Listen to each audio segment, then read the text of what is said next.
Bien, pues vamos a compartir la palabra y le voy a pedir por favor que me acompañe en su Biblia a Efesios capítulo 4, versículo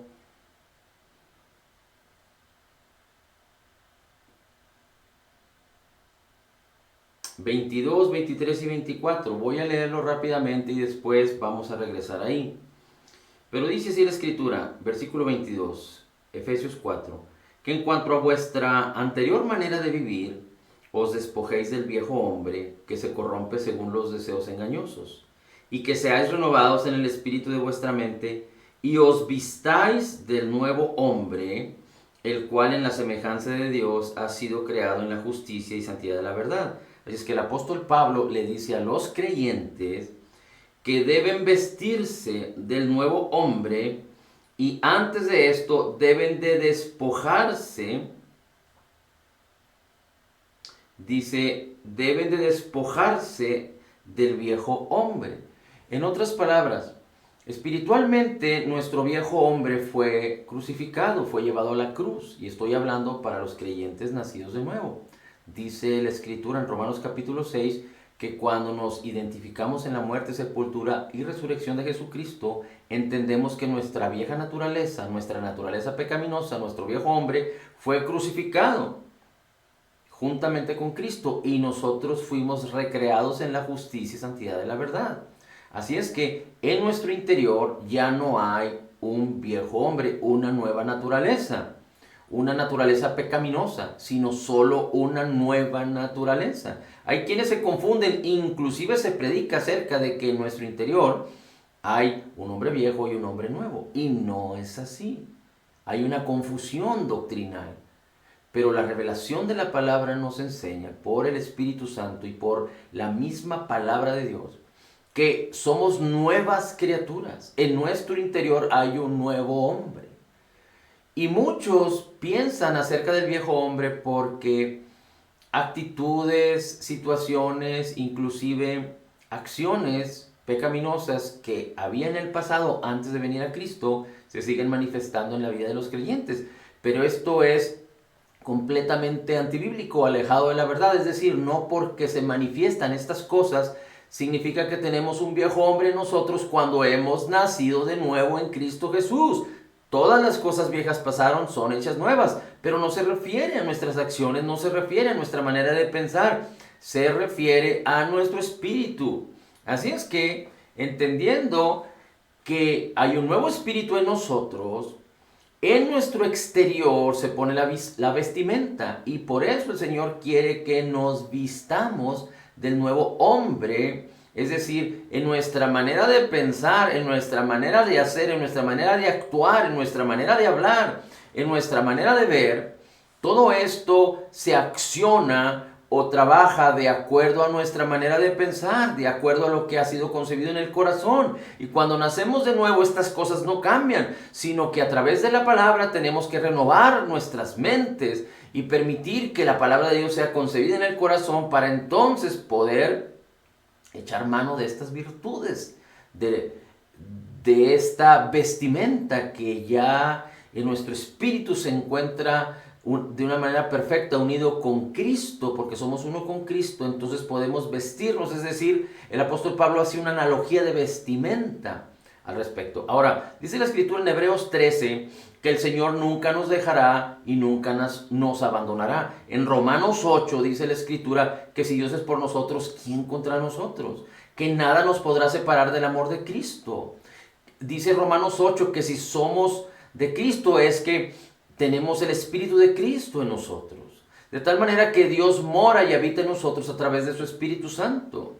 Dice la Escritura en Gálatas 4:6 que por cuanto somos hijos, Dios envió el Espíritu de su Hijo a nuestros corazones, el cual clama, Abba Padre. Es muy importante que entendamos todas estas cosas. En 1 Corintios capítulo 6, versículo 17 dice la Escritura que el que se une con el Señor, es decir, los creyentes nacidos de nuevo, somos un mismo espíritu con Cristo, uno, sin la exclusión del otro, una unidad perfecta. Y tanto nuestro cuerpo y nuestro espíritu le pertenecen al Señor porque han sido comprados por precio. Nuestro cuerpo viene siendo templo del Espíritu Santo. Cuando hablamos de vestirnos, hablamos de vestir nuestro cuerpo y hablamos de vestir nuestros pensamientos. Hablamos de vestir lo que somos. Ahora, cuando nos vestimos de tal manera, mientras estemos vestidos de esa manera, estamos permaneciendo así. Es decir, nos vestimos y andamos de allá para acá con la misma vestimenta. Y esto es muy interesante porque el apóstol Pablo, el apóstol Pedro y las escrituras nos enseñan, el mismo Señor Jesús dice: si permanecen en mis palabras, conoceréis la verdad y la verdad os hará libres. Y permanecer en la palabra del Señor, en la palabra de Cristo, si permaneciereis en mis palabras, dice el Señor Jesús, no significa una vez al día, no significa una vez a la semana, no significa una vez al mes, no significa una vez al año, significa permanencia completa, así como nuestra cabeza está sobre nuestro cuello y es parte de nuestro cuerpo y ahí permanece mientras estemos en este mundo.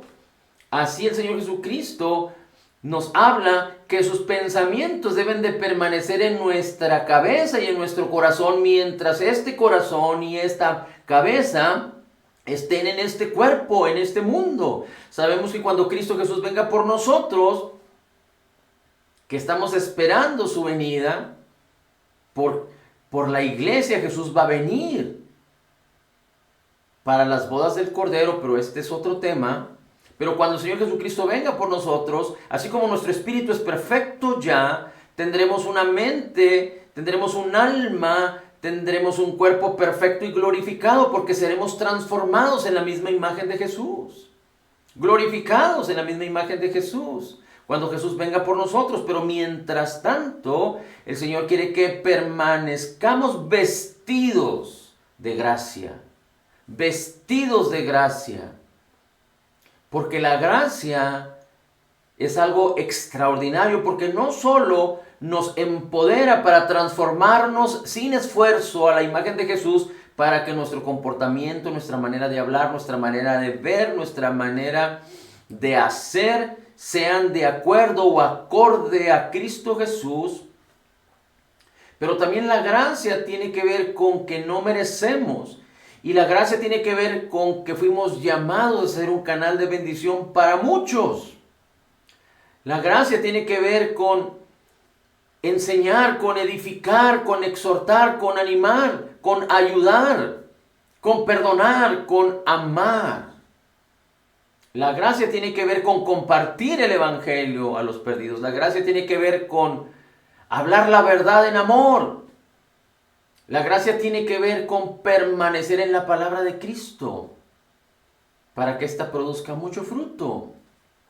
La gracia tiene que ver con que fuimos comprados por precio, que nuestra vergüenza y nuestro rechazo fue llevado en la cruz por Jesucristo para que nosotros podamos vivir en la gloria de Cristo, en la aceptación al Padre por causa de Jesús. La gracia tiene que ver con que fuimos redimidos de toda maldición para vivir en la bendición.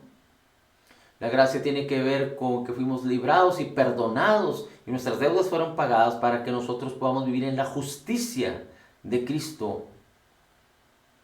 La gracia tiene que ver con que Cristo Jesús sufrió la muerte y llevó nuestras enfermedades para que nosotros tengamos vida abundante, vida eterna y que podamos disfrutar sanidad y salud divina. La gracia tiene que ver con que Cristo por amor a nosotros hizo pobre siendo rico para que nosotros en su gracia podamos ser enriquecidos. Esta es la gracia. Pero la gracia tiene que ver con no poner nuestros ojos en nosotros mismos, no tener nuestros propios sueños, sino el llamamiento y los sueños de Cristo en nuestros corazones para servirle a Él. Así es que Dios quiere que nos vistamos de gracia. Y esto es muy interesante, decíamos, porque las Escrituras nos enseñan que debemos permanecer, que debemos orar en todo tiempo, que debemos meditar la palabra continuamente de día y de noche. Y a esto podría ser un poquito locura para algunos, o extrema locura para otros, o difícil para algunos creyentes también, porque ¿cómo podemos permanecer continuamente en el Señor? ¿Cómo podemos permanecer continuamente en Cristo? ¿Cómo podemos permanecer continuamente en la palabra? ¿Cómo podemos permanecer continuamente en nuestros pensamientos en el Señor? Bueno, lo primero es que Dios nunca nos dejará y nunca nos abandonará. Así es que a donde quiera que vayas, Dios siempre está contigo. Él está presente, su espíritu está ahí presente.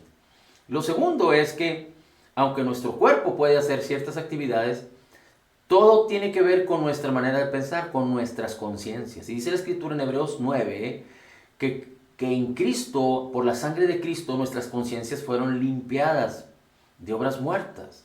Es decir, inclusive Hebreos 10 nos enseña que la misma obra terminada, completa y perfecta de Jesús nos hace perfectos en nuestra manera de pensar. Es decir, perfectos en la manera de pensar es no estar más conscientes de pecado. Hebreos habla de un contraste entre lo que se hacía en el Antiguo Testamento en la ley y lo que ahora tenemos por la gracia de Jesucristo. Y antes tenían que confesar sus pecados y estar conscientes de pecados porque tenían que hacer sacrificios. Pero Cristo murió una sola vez y para siempre. Y los que estamos en Cristo hemos sido perfeccionados para no tener más conciencia de pecado. Porque el Señor mismo dice que Él nunca más se acordará de nuestros pecados y nuestras transgresiones. Porque Cristo Jesús sufrió. Cristo Jesús pagó nuestras deudas y por su sangre nuestros pecados fueron redimidos. Fuimos limpiados. Pero hemos dicho ya que nuestra mente, nuestros pensamientos, nuestra alma no ha sido redimida aún. Nuestro espíritu sí, es perfecto. Y tenemos, si somos nacidos de nuevo en Cristo, la garantía de una vida eterna. Pero entonces, ¿cómo es que podemos hacer? Bueno, la Escritura, por ejemplo, nos enseña, mire cómo dice la Escritura en Salmo 45:1. Rebosa en mi corazón un tema bueno. Al rey dirijo mis versos. Mi lengua es como pluma de escribiente, muy ligero. Rebosa mi corazón un tema bueno. Y al final dice, mi lengua es como pluma de escribiente, muy ligero. ¿Qué quiere decir esto? Que lo que hablamos es parte de escribir en el corazón.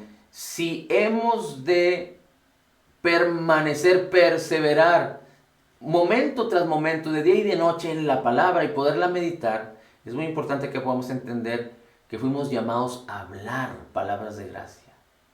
Cuando hablamos con nuestra boca lo que Dios ya dijo, cuando tú declaras la palabra y tú crees la palabra y dices lo que Dios ya dijo en su palabra, tú estás coadyuvando con el Espíritu de Dios para escribir en tu corazón la palabra del Señor. En tu espíritu conoce toda la Escritura, pero en la parte del alma que tiene que ver con cómo piensas, cómo haces, cómo actúas, cómo te comportas, cuál es tu conciencia, necesitas coadyuvar con el Espíritu Santo para que la palabra sea escrita en tu mente y en tu corazón. Sea escrita en tu mente y en tu corazón. Tus pensamientos sean renovados con la palabra. Un Nuevo Testamento escrito con la pluma de la declaración, con el Espíritu Santo escribiendo en tu mente y en tu corazón. Renovando tu mente y concibiendo en el corazón. Ahora, fíjate cómo dice Romanos 8:26, y de la misma manera también que el Espíritu nos ayuda en nuestra debilidad, no sabemos orar como conviene, pero el Espíritu Santo intercede por nosotros con gemidos indecibles. Es decir, el Espíritu hace una función, el Espíritu te revela la palabra, el Espíritu produce el querer como el hacer por su buena voluntad, pero el Espíritu también intercede por nosotros con gemidos indecibles. Es que cuando tú oras en el Espíritu, es tu boca, y a lo mejor tu oído no entiende, tu mente no entiende, pero el Espíritu intercede por nosotros con gemidos indecibles, porque a veces no sabemos decir las cosas como convienen. Así es que por un lado tenemos que hablar lo que Dios ya dijo, esto es poner la palabra en nuestra boca, y también tener la oportunidad, si somos creyentes con el bautismo del Espíritu Santo, hablar, orar en el Espíritu. Es muy importante también que entendamos que el salmista David hablaba continuamente de permanecer en la presencia, de bendecir al Señor, de nunca olvidar sus beneficios. Y esto tiene que ver con ser agradecido. Así es que nuestra boca tiene que declarar agradecimiento, fruto de labios que confiesan el nombre de Dios. Esto es alabanza. Tenemos que alabar también y adorar. La alabanza es muy importante y ser agradecidos también de corazón, pero declararlo con nuestras bocas, así como no solo le alabamos con nuestras manos, con nuestro cuerpo. Dice la Escritura que aún en nuestro lecho, en nuestra cama, debemos alabar y meditar en la palabra del Señor, pero con nuestra boca. Los redimidos del Señor lo dirán, declararán los redimidos del Señor, dice la Escritura. El Salmo 91 dice: el que habita el abrigo del Altísimo mora a la sombra del Omnipotente. Diré yo al Señor, esperanza mía, castillo mío, mi Dios en quien confío. Shalito.